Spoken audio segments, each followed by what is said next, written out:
my pleasure today to introduce our speaker, Dr. William Shrank. Dr. Shrank is the Chief Scientific Officer and Chief Medical Officer for Provider Innovation and Analytics, as it says on his slide, for CVS Caremark. In this role, he focuses on the development of innovative pharmacy solutions to help improve the quality of care while lowering costs to keep healthcare provider delivery services to distinct patient populations. He oversees the company's overall research agenda with the goal of strengthening rapid learning capabilities. And we had a few of us had an opportunity to have dinner with Dr. Shrank last night and talk about some of the exciting things that are happening at CVS Caremark. I was very pleased to hear the work that he's in charge of there. It's very exciting opportunities. Prior to joining CVS Caremark, he was a practicing physician at Brigham and Women's Hospital in Boston and on the faculty of the Harvard Medical School in the Division of Pharmacoepidemiology and Pharmacoeconomics. Prior to joining the faculty at Harvard, he was the Director of Research and Rapid Cycle Evaluation for the Center for Medicare and Medicaid Innovation, what's known as CMMI, at the Centers for Medicare and Medicaid Services in Washington, D.C. and Baltimore, Maryland. Last but not least, Dr. Shrank is an alum of the School of Public Health. The department, what is now Health Policy and Management, was Health Services. And he is a former student of mine in my cost effectiveness class. I was trying to dig up his final paper last night to see what that grade was. Was unable to locate it, but I know that I remember him well, and I know that he did very well in the class. And he's had a distinguished career since leaving UCLA, so it's my pleasure to introduce Dr. William Shrank. Very kind of you. Well, I'm not sure I would bet on the good grade on the cost effectiveness analysis paper. It is really an honor and a pleasure to be back here at UCLA. I have these incredibly wonderful memories of spending 3 years here and being nurtured and having an extraordinary amount of freedom to learn and to develop and to try new things and to really find my own footing as a researcher. And I don't believe that there is an environment this rich and this collaborative and this progressive that would have allowed me to have the same kind of experience anywhere else. So I am forever and always grateful for the mentorship and the support I got during my 3 years here. Although, cost effectiveness analysis was always a little tough. So I'm going to talk a little bit, I'm going to sort of break this up into two pieces. One is the discussion that you all asked me to talk about. And the other is what I kind of thought would be interesting to talk about to you.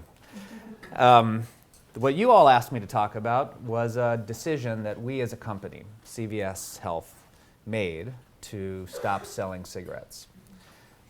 It was a decision that, as we'll discuss in a moment, was made for the right reasons, made due to a real sort of deep belief that if our mission is to improve patients' health, then it is inconsistent for us to sell cigarettes. But it has also had a whole host of positive impacts in terms of the way folks have responded to us. And I'd love to talk a little bit about that process, sort of what evidence played into those decisions and what it's meant for us. And then I'd like to move into a kind of a different conversation around the role of health services researchers. I know some of you are going to go in different directions when you finish this program. Many of you have PhDs and are thinking more about sort of strict or more classical academic research careers. Others are thinking about academic or research careers in more of a private setting. Some of you are going to work in all different kinds of environments. But I did want to have an opportunity to walk through with you how we, as a large company, think about research, how research drives us, how research is at the core of how we make our key business decisions, and what it means to be a researcher at a company whose mission is to improve health by delivering services better. So we'll give you some examples and hopefully engage you in some reflection around whether or not that's something that might be of interest to you as you move forward. So, when CVS started, it wasn't a pharmacy. It was called Consumer Value Stores. We sold, that was before I was born. CVS sold, it was a convenience store. They didn't sell drugs.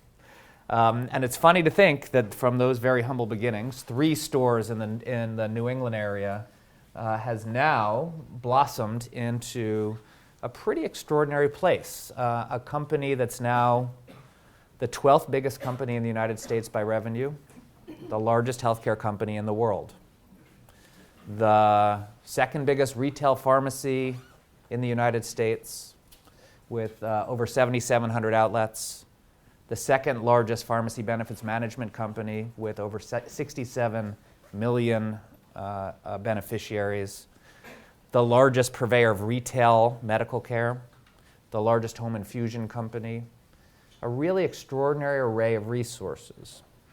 And we'll get to the fact that this extraordinary array of resources in the setting of a new landscape around healthcare payment, around the health system, positions us, we believe, in a really exciting way to partner with providers, to partner with health systems, to partner with those who are increasingly taking risk and responsibility for managing the health of populations and supporting them in their mission to do so. So a bit about our purpose. And this is something that has evolved over the years. But today the mission is really around health. In fact, we've changed the name of the company from CVS Caremark to CVS Health. We define ourselves as a pharmacy innovation company, as a company who at our key strategy is to continually reinvent and improve the way we deliver pharmacy care. Our key purpose is to help people on their path to better health, to help prevent disease or prevent adverse outcomes from being experienced. And a set of values that we try to live by. And this is all happening at a time where the health system is changing quite dramatically. So with the passage of the Affordable Care Act, there are fundamental changes, tectonic changes in how doctors and health systems and hospitals are being paid. They're being paid now less on volume and more on value and more on quality, and rewarded for delivering higher quality and lower cost care. And in a lot of ways, that provides a business context for us to be successful as a partner.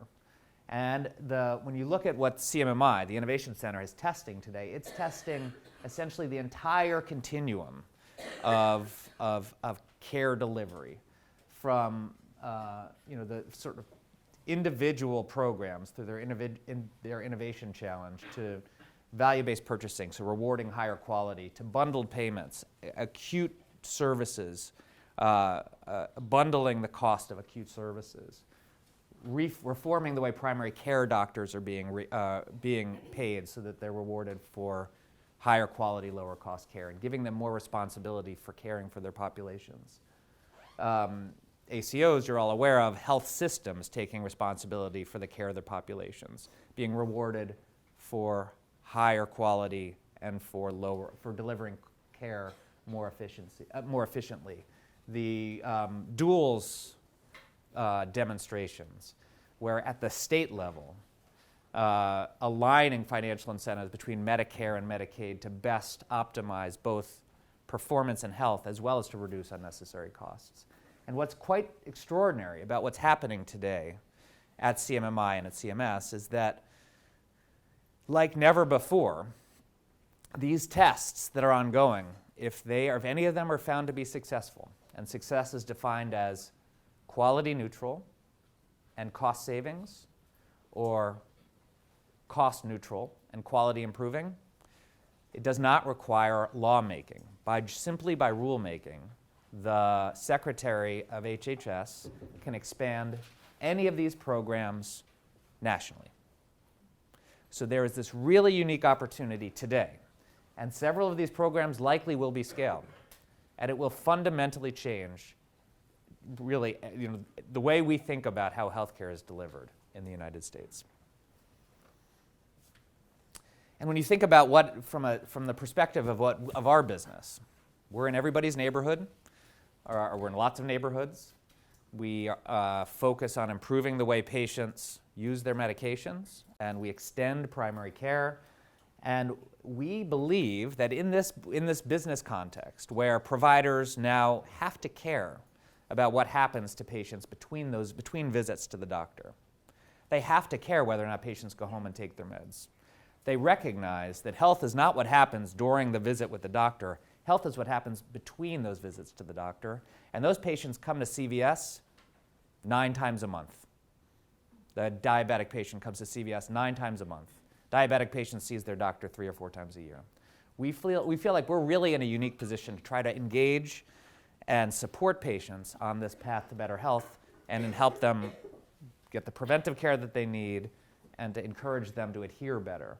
So across all these different kinds of new payment initiatives, whether it's at the state level, the state innovation models, the dually eligible beneficiary models, hospitals and health systems, ACOs, bundled payments, focusing on efficiency, reducing costs, all the efforts to try to promote better primary care, to support lower cost, higher quality care. Every one of those settings is one in which better medication management has a real opportunity to help those providers meet the goals that they're trying to reach. And when you think about us as a company and how all these pieces fit together, we are a large retail pharmacy. We now have over 900 retail clinics, more than half of the retail clinics in the United States, and within the next 2 to 3 years, about 2/3 of the United States will live within 10 miles of a Minute Clinic. She wasn't interested. We have a large PBM. We're the second largest Part D plan, the largest provider of pharmacy benefits for managed Medicaid beneficiaries. We have mail service pharmacy. We're the largest dispenser of specialty pharmacy. When you put all these things together, it allows us to really work with partners, provider partners, in a unique way, where we can help them across their entire continuum of care. We can help them make sure that the patients are getting the meds they need, that they're receiving the primary care that they need, they're receiving the prevention that they need. When they're discharged from hospitals, they get the sort of continuity of care and the transition in care support that they need. We believe that by bringing all of our resources together, we can really do something extraordinary to help providers and health systems, primary care docs, support the health of the populations that they serve. So back to tobacco.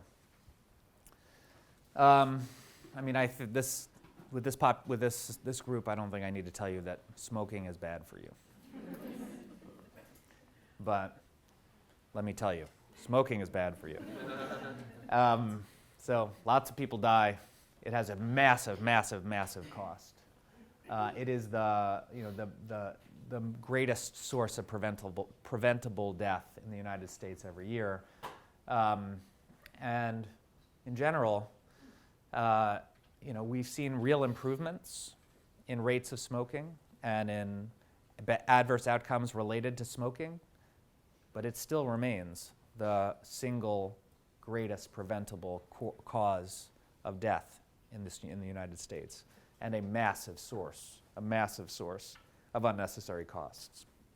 And even with all the improvements, remains a central public health initiative, particularly as 80% of smokers still are starting as kids. And that's something that I think all of us in the field of public health realize is something that needs to stop. So we took a close look at ourselves to try to understand what role we may or may not be playing. We looked at, amongst patients with taking oral contraceptives, those are people that should never smoke because you get a blood clot. You can get a blood clot. That could be really bad for you. People taking antihypertensives, you shouldn't be smoking if you're taking antihypertensives to reduce your cardiovascular risk. Taking medications for asthma or COPD goes without saying. If you're taking medicines for asthma or COPD, you should not be smoking. We looked at those patients when they came and filled prescriptions at our retail outlets, the proportion of them that purchased on the very same visit, as the medications to treat these conditions. About 5% also bought cigarettes on the same visit.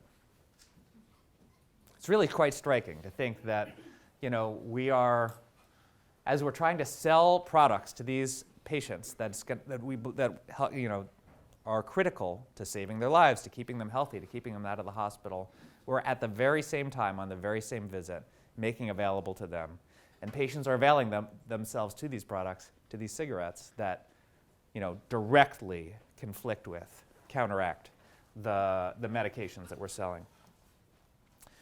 And there are a couple cities that have done pretty innovative things to try to reduce the sale of cigarettes in outlets that have retail pharmacies. So both San Francisco and Boston employed policies to eliminate the sale of cigarettes at any retailer in the city that also that is also a pharmacy. If you're a pharmacy, you can't sell cigarettes in these two cities. They happen at different times. We created an interrupted time series analysis, and in our unadjusted analysis saw a big reduction, as you can see here, 13% reduction in the number of people who smoke in those neighborhoods before and after. After adjusting for seasonal trends, it was about a 5.5% reduction. We later, I don't have it on the slide, we later added internal and external controls. We added controls of other cities, Baltimore and Seattle, that did not implement similar policies. We did not see any of the same changes in those cities.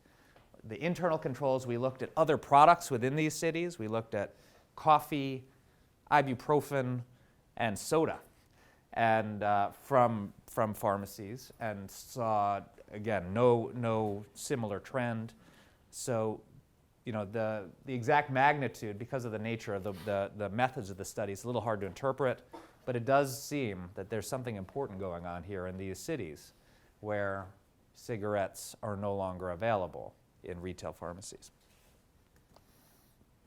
And it became increasingly clear to us that as we're going out and talking to hospitals and health systems and saying, we are here to help. We are here to help you manage the health of the populations of your patients. Our mission is to improve health. That there was an obvious inconsistency of making that statement and selling cigarettes, and we chose to stop selling cigarettes. So the decision was made in February. We were supposed to fully pull cigarettes out in October. We did it 1 month early, and at the same time that we pulled cigarettes, we also launched what's now thought to be the largest smoking cessation program in the U.S. in history, where all of our retail pharmacies, all of our minute clinics, our CVS digital efforts, all served as an opportunity, as a filter to try to identify people who are trying to quit and to get them involved in smoking cessation programs.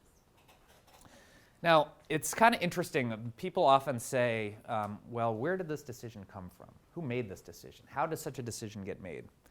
And, it's hard to answer. CVS is a big company, and a lot of people have to agree, and the CEO has to agree, and the board of directors have to agree, and there's shareholders, and, it was a $2 billion a year revenue hit when we agreed to stop selling cigarettes.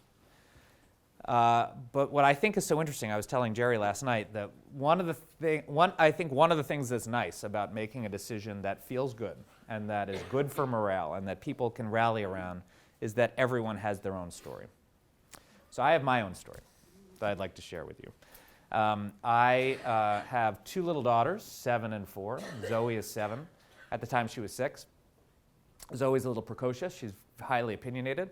And I now that I've been working at CVS for a year, I have a wonderful discount card. It's even better than your extra care card, where I get a little extra discount.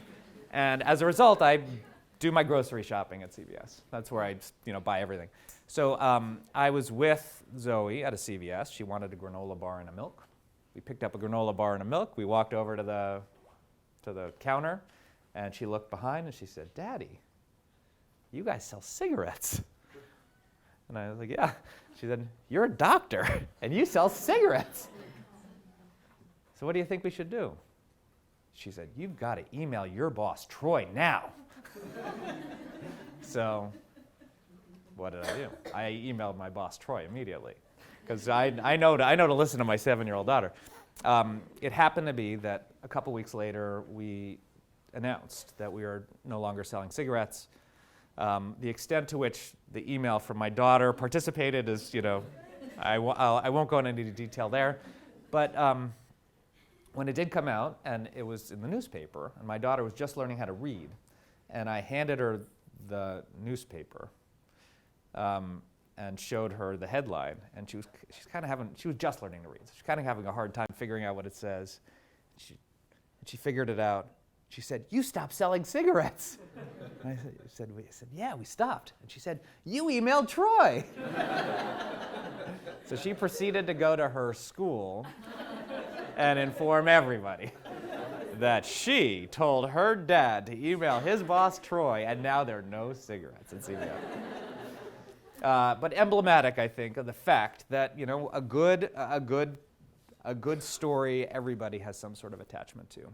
And there are some of my colleagues here in the back row who I'm sure you share the same feeling, that there's an extraordinary sense of purpose and mission and morale at CVS that's really been enhanced by this decision, and a sense of we're making decisions to try to do the right thing. So I'm gonna switch directions a little bit and talk about research and the role that research plays for us as a company, and what this means or what it could mean for you, what some lessons could be for you. So for us, changing our name from CVS Caremark to CVS Health really sort of emphasized our role and our position that we are committed to health. And like any healthcare company, whether you're making a pharmaceutical product, a device, or whether you're delivering services aimed at improving health and reducing costs, it's careful evaluation that's essential in order to understand how much benefit you're getting and what the value is. Not unlike a drug, a good policy or a good program can save lives. A bad program can kill people. A good program can save lives but be prohibitively expensive. And without rigorous assessments of how we what works, what doesn't work, and what's cost effective, those are central to our ability to be able to actually really care for patients. So we've made an extraordinary investment in the hundreds of millions of dollars in what's called the BPC initiatives, Business Planning Committee initiatives, where we are bringing together across the enterprise all these different parts of the business to try to enhance and to support patients better, to help manage patients better. And we have dozens of prospective pilots, many of which are randomized which are sort of our central research arm. The group that I lead, the research and analytic development group, leads the evaluation of those. And our position is to evaluate quickly and learn fast and try to continually improve and understand and make mid-course corrections and understand how we can best serve the needs of our patients. So that's sort of a key core part of our research infrastructure. In addition, we fund some external research. So today, largely, that's going to my old group at Harvard, where I worked for a bunch of years.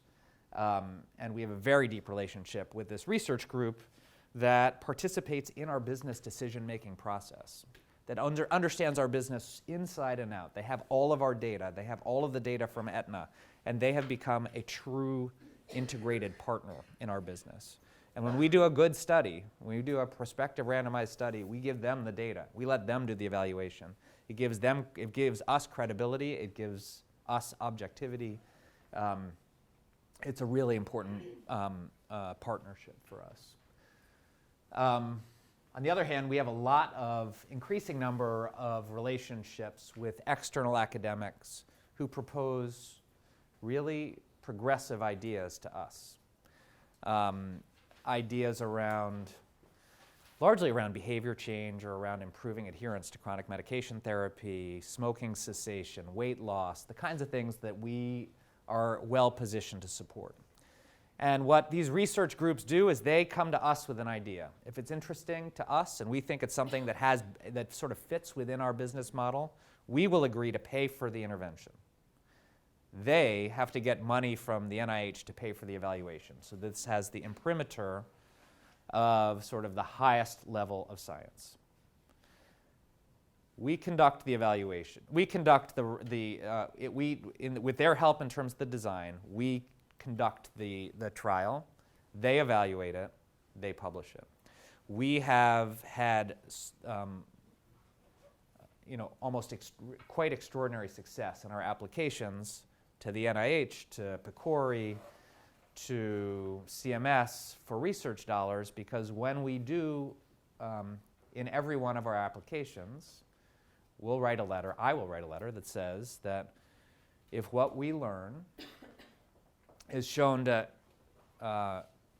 meet the sort of predetermined goals that we set for the project, that we will scale that program to over 100 million Americans.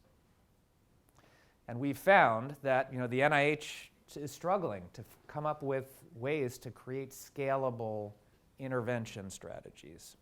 And we're a partner that can do that. So it's, this is sort of a neat way, in fact, to work. We were talking about this last night at dinner, to work with researchers across the country who have ideas that are relevant for the kind of work that we do. We also have very deep partnerships with our clients. And as some clients are far more progressive, some clients are less.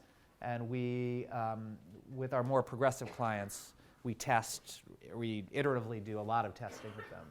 And we formed an innovators collaborative of our most progressive clients. So they sort of have the right of first refusal for new projects. If somebody from University of Pennsylvania has an idea about behavior change, they bring it to us, we bring it to them. And in order to find a good laboratory for a research test. So I'll just go through a couple quick examples in each of these domains. There are four key domains of research where we're focusing our efforts today. One is around foundational research. How do we sort of use our data to study patterns, to study challenges around medication use that can be used to develop new programs, the rationale for new programs. Program evaluation, how do we evaluate the pilots and programs that are in the field? Some are truly around program development, using data-based algorithms to develop new infrastructure that is the program itself, as well as some of these external relationships I was just talking about. So here's an example. We're really interested in understanding the relationship between medication complexity and whether or not patients adhered to their therapy. And there have been a handful of papers, there have been actually dozens of papers that showed that if you take more meds and if you take them more often in a day, you're less likely to adhere. Makes sense. But nobody had actually done the study that we thought was most relevant or salient. It's not just about how many meds you take, it's about how you get them. So is it that you get them all at the same pharmacy, or are you going to 12 different pharmacies? Are they being prescribed by one doctor, or are they being prescribed by 4 doctors? Even if you do pick them up all in the same pharmacy, do you pick them all up on the same day? Or if you're taking 30 meds, you actually have to go 20 different times to the pharmacy over the course of the month to pick up your prescriptions. Is it a full-time job to pick up your prescriptions? We found, not surprisingly, that these other features of complexity, whether or not you use more than one pharmacy, the level of synchronization of prescriptions, and number of prescribers were far, far, far more predictive, and created a simple prediction rule that very accurately related this level of complexity to whether or not patients are adherent. And what's cool about doing a study like that at CVS is the next move, the next day, you get that result. We published it in the Archives of Internal Medicine, and the next day, we built our program. So the program is, starting this year, we're going to synchronize prescriptions across all of our retail pharmacies, 7,700 retail pharmacies. We're testing now multi-dose packaging, which is both synchronization and those bubble packs. So in the morning, you got a bubble with your 20 meds you have to take. Afternoon, 10 meds. Evening, 20 meds. As a primary care doctor, and I saw my patients walking around with 40 bottles, 35 bottles, there is no way they could manage that. And this is a really, really important tool to simplify the process for patients. It helps them know not only what to take, but when to take it, and it's just a single package. We're implementing an evidence-based, very patient-centered label to make it easier around health literacies for patients to more easily read and understand the way how to take their medications. We believe, based on our projections and on the epidemiologic research that we've done to date, that we can move adherence by as much as 15% by just through these issues around easing complexity. Another area that has been an interest, actually, has been an interest of mine since I was a fellow, is sort of how patients adhere to meds with relationship to the cost of the med. So we just published a study maybe a month and a half ago in the Annals of Internal Medicine, where we looked at patients who started on branded or generic versions of exactly the same statin. And then we followed them to see how that affected their downstream adherence and clinical outcomes. The patients that started on generics, not surprisingly, there have been a bunch of other studies like this, including my fellows project, that starting patients on generics associated with about a 6 or 7% improvement in adherence. Not surprising because it's more affordable. But that 7% improvement in adherence led to meaningful improvements in clinical outcomes, 8% reduction in composite endpoint, 8% in terms of hospitalization for heart attacks, 6% for strokes, 3% reduction in death.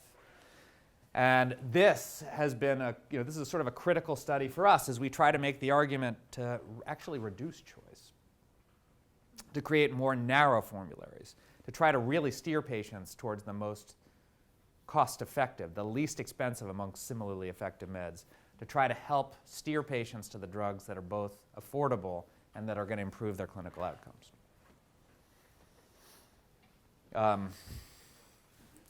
This is due to time constraints. I'm going to move on a little bit. So we're doing a lot on program evaluation. So one example is, we're really interested in how to create just the right benefit design. How do we tweak benefit design to be able to most sort of optimally deliver incentives to patients so that they're most likely to take the meds that are good for them? We have well over 100 value-based insurance design plans within CVS Caremark. We identified 76 for which we had data and permission from the payer to look at. And we looked at, within those 76 VBID plans, so a value-based insurance design plan is a plan where you reduce cost sharing for the most effective and lowest cost medications. So if a ACE inhibitor for somebody with diabetes is a really effective drug and cheap, we'd give it away for free. So we looked at all the different features of these different VBID plans to try to understand what's most effective. And we found, there's some clear attributes of a value-based insurance design plan that are associated with better outcomes. That those that are, not surprisingly, more generous, but those that targeted higher risk patients, those that had concurrent wellness programs, all had significantly greater impact on adherence. And this is an evaluation that immediately we bring back to all of our clients to try to tweak, to alter, to optimize the way that we deliver our benefit design in order to have an evidence-based benefit design to optimize the way patients use their meds. Similarly, we did this trial, the MI-free trial, where we randomized patients who had heart attacks to usual care or to get all their heart medicines for free. We were working with Aetna. We randomized about 6,000 patients with a heart attack. 3,000 got their meds for free, 3,000 had usual care. The patients that had got their meds for free adhered about 4 or 5% better. They had 11% fewer subsequent vascular events. And on average, Aetna saved about $5,000 per patient. I would note that, so we published this in the New England Journal, the fact that the $5,000 savings was not statistically significant, so it was reported in the New England Journal as a budget-neutral study. Nonetheless, from a business standpoint, you might not be surprised that Aetna scaled the program nationally the very next day. So we looked more deeply into these results to try to understand who's actually getting the benefit. And it's really, really interesting. There's tons of evidence out there that shows that there are disparities, there are differences in terms of how different ethnicities adhere to their meds. Providing free meds to white patients led to very little difference in cumulative outcomes. Full coverage versus usual coverage in non-white patients, the curves really separated. The benefit was really here in the non-white patients. One of the very few interventions, administrative interventions, that saves money, improves quality, and reduces disparities. So again, these kinds of findings we bring to our clients, and then largely there's a great deal of adoption once we have evidence that we can share with them. I'm getting late, so I'm going to skip ahead here.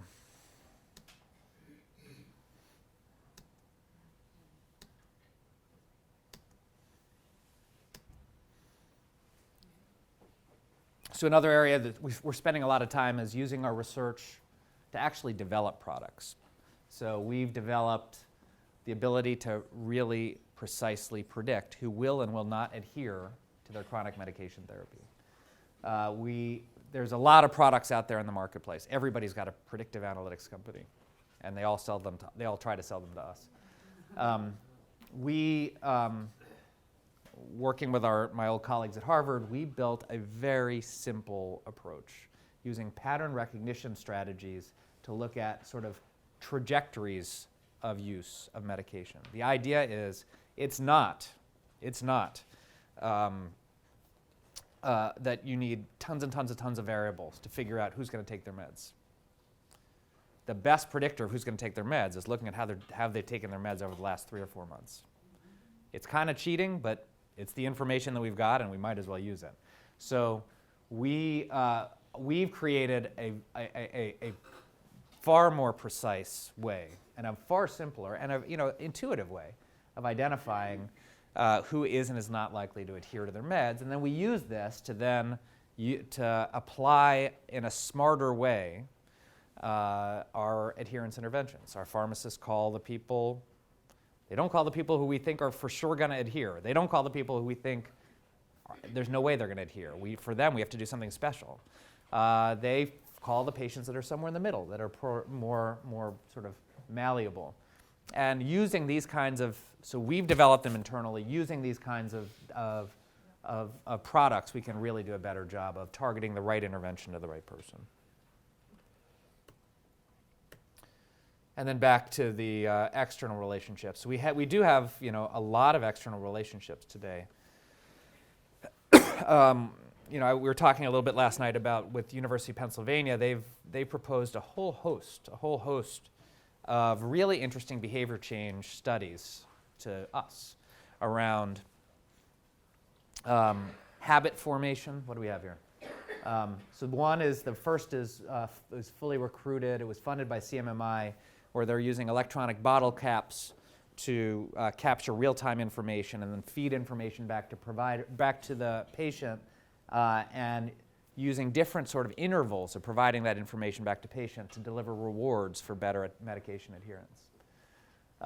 There's this one that is complete and is totally interesting. Financial incentives for smoking cessation in 32,000 CVS Caremark, or now CVS Health employees, where we randomized patients to different kinds of incentives. One incentive was we'll pay you a certain amount of money if you stop smoking. The other is you have to take some of your own money, put it in a bank account, and if you stop smoking, you get that back and you get more money. There was a factorial design where they also looked at whether individual versus group approaches are most effective. And you will see this in a good journal sometime soon. It's really, really important. We're doing a study now about habit formation. So if the goal is not to give financial incentives forever, you want to give it for a couple months and then take it off, what's the best way to do that? And then questions about financial rewards around process versus outcomes. These are all really interesting studies to us. These are things we can totally implement at a grand scale in our patient population. We likely wouldn't have done it on our own. These are pretty progressive studies. But smart people came and proposed them to us. They figured out a way to get funding for their own evaluation, which gives us credibility, and we've paid for the studies and implemented them all. So just very briefly, and then I'll be quiet. I think it's a really interesting time right now in the setting of payment reform as the health care landscape is changing so quickly. And the skills that you learn as a student here can be used in so many ways to try to support the change and to create impact. There is a business context today for all the kinds of things that, in a less fragmented, in a more holistic population-based, population-focused health system, there are greater opportunities to leverage the skills you're learning to be impactful, to be a part of the team. And in all of these situations, we have to be a learning environment. Evaluation is at the core. It is at the core of any learning environment, of any progressive health system, company, anybody that's trying to succeed in this new health world must rapidly and rigorously and continually assess performance and constantly learn. The funders are all listening. Everybody's now starting to fund these pragmatic studies where, if you can collaborate with somebody that can ultimately scale a program, it makes it far more appealing. And, wherever you are, whether you're here at UCLA and you're working with your ACO, or you're working with your local primary care docs, as everyone now has incentives to deliver higher quality, lower cost care, this is your chance. This is your chance to propose things. This is your chance to partner and be part of the evaluation process. This is your chance to help sort of make sure that the right data is being collected.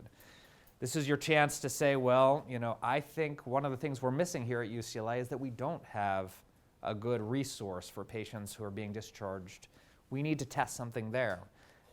You can be a part of the team now in a way that you never could before because the business context is immediate, it's timely, and your skills are right on. So I would just encourage you all, as you're thinking about, what do you do? I'd encourage you first to look at the job page at CVS Health, see if there's anything available. If that doesn't work out, or if Rhode Island doesn't seem appealing to you, and I can't imagine how Rhode Island wouldn't seem appealing to all of you.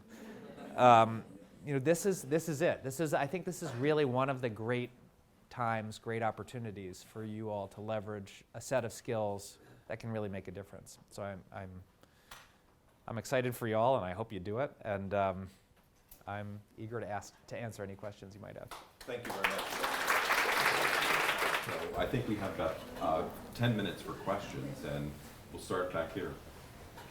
So thank you. I work a lot in the pharmaceutical area, and one of the things about CVS Health that I find interesting, and I hope you can comment on, is you're still a pharmacy benefit manager, and so to me there's some conflict of interest here, because you just in the news in the last 24 hours, you've decided at CVS to only offer Gilead Sciences very expensive Hep C drugs at the exclusion of the competition. So a lot of the research you're doing is what the pharmaceutical industry would call sort of in your best interest, in that you are limiting the choices of the formulary, in essence, that patients have the ability to buy from CVS. But on the other hand, you may be getting discounts or rebates from the pharmaceutical companies to only carry their drugs. So you have a business model at hand that gives incentives to direct millions of patients to categories or collections of drugs from certain providers at perhaps a discount, a financial benefit to CVS. So operating as a PBM, that makes complete sense, but yet the research here would either need to disclose that, or how do you handle the for-profit business element with the need to do and want to do this research that is more altruistic, say, than running just the pharma business? It's a fair question. So we, as a PBM, our priorities are to deliver the highest quality, lowest cost medications to the patients we serve. We there are certain techniques, there are certain strategies that are available to us to help us to do that.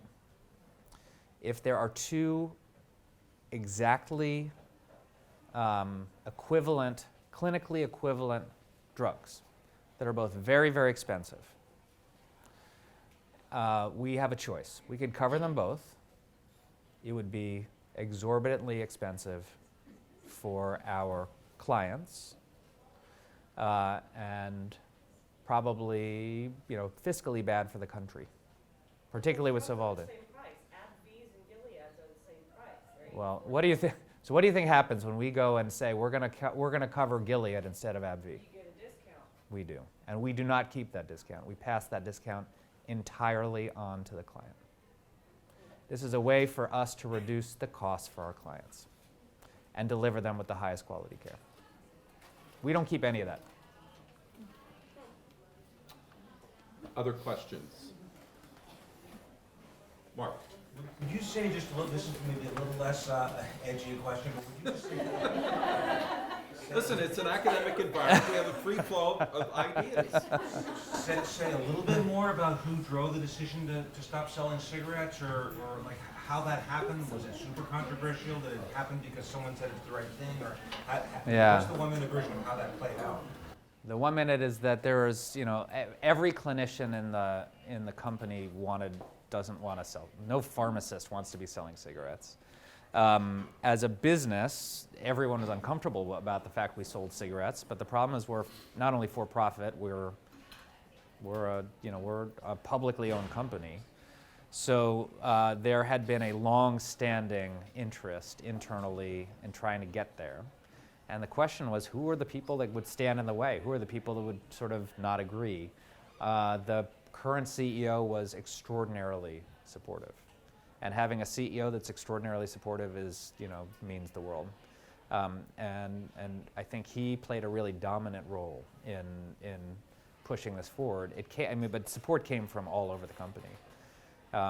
And there was a huge amount of assessment of what it would mean in terms of our fiscally, how much of a risk are we taking. but the decision was really made about what's the right thing to do. Last year, CVS talked about banning candy and soft products as well. Is there any update on that, or? Yeah, so we haven't banned anything, but you'll see. If you walk down our food aisle today and compare it to what it looked like a year ago, it looks different. And my prediction is if you were to walk down the food aisle in a year from now, it'll look different again. We have very different, we're selling different kinds of products there. We have a different philosophy on cigarettes than we do on sugary food. Anybody that's smoking cigarettes, that's bad. I mean, there's never a reason that anyone should smoke a cigarette. If I occasionally will eat an M&M or a cookie, and I'm not like the vision of perfect health, but anything in moderation is reasonable. Walking in and getting diabetic medication, that kind of goes along It's with the same thing. It's the same thing. It's fair. It's a fair criticism, and I think that's the direction we're going to go. It's just going to be a little less cut and dry. Thank you again, Will. Pleasure.